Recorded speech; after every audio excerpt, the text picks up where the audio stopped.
Now yesterday we have discussed one formula, one relation between XU and D. If you remember, we have discussed one relation between XU and D. The relation was XU max is equal to 0. Tell me the complete formula.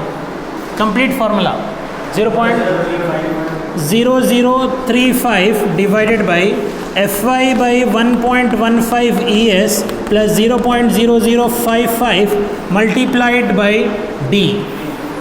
Now, if you see these two formulas, in this formula, this gives you direct maximum depth of neutral axis. This is irrespective of concrete first, okay? Irrespective of concrete. It is only dependent on steel, okay? And there is no B involved there, no B, okay? So this, and also no AST. If you increase AST, of course XU will change, right? XU is directly proportional to AST. Increasing AST will be increasing XU.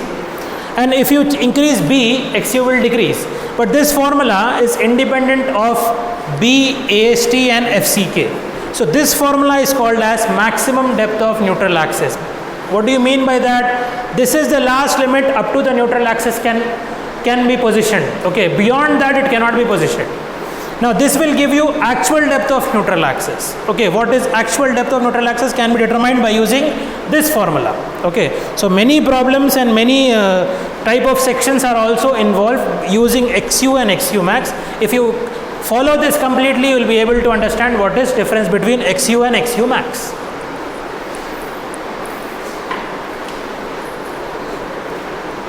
So the next step is we'll calculate we'll define first what is moment of resistance.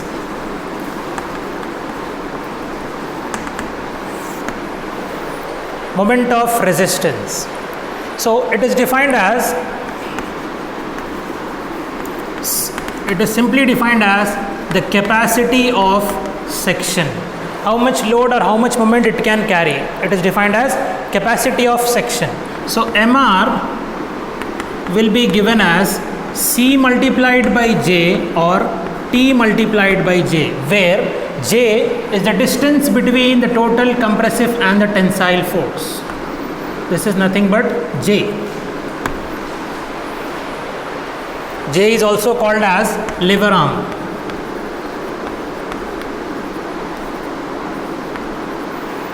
The total distance between the total compressive force and total tensile force.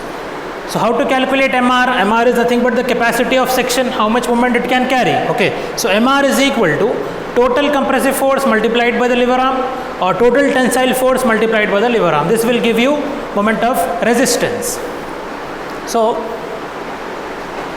we'll calculate how to find MR.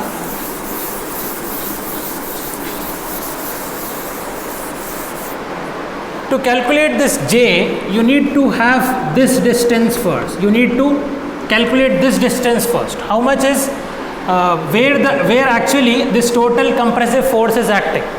So to find that, you need to calculate x bar for this portion 1 and 2, which is a parabola and a rectangle. How to do this? A1 x1 plus A2 x2 whole divided by A1 plus A2. Okay, A1 x1 plus A2 x2 is equal to A1 plus A2.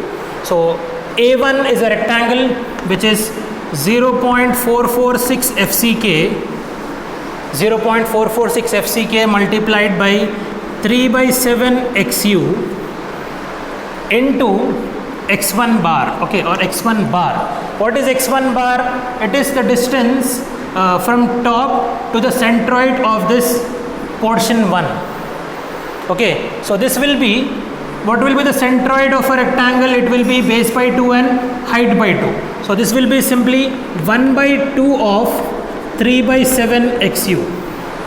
Okay, this is the centroid. It will be halfway this. Okay, 3 by 7 of XU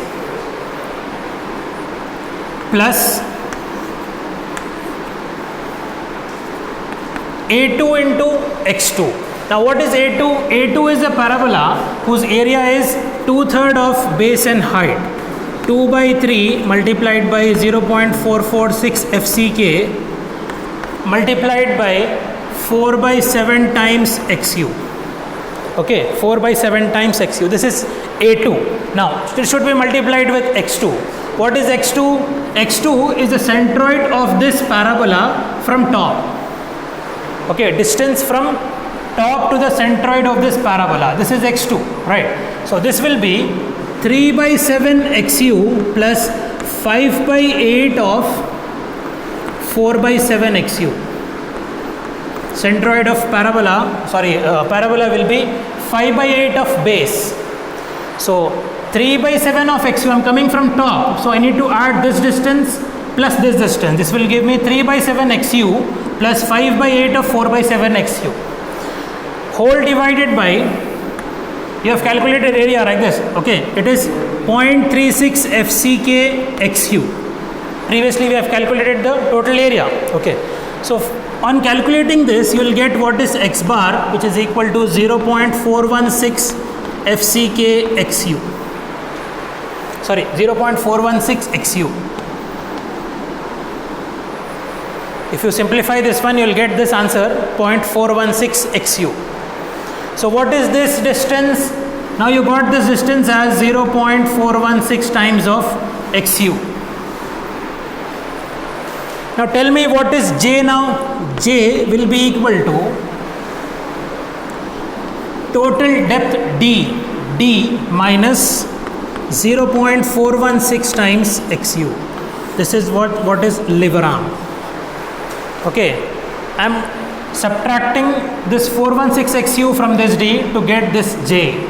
Okay, distance from top compression fiber to the center of reinforcement will be D, right?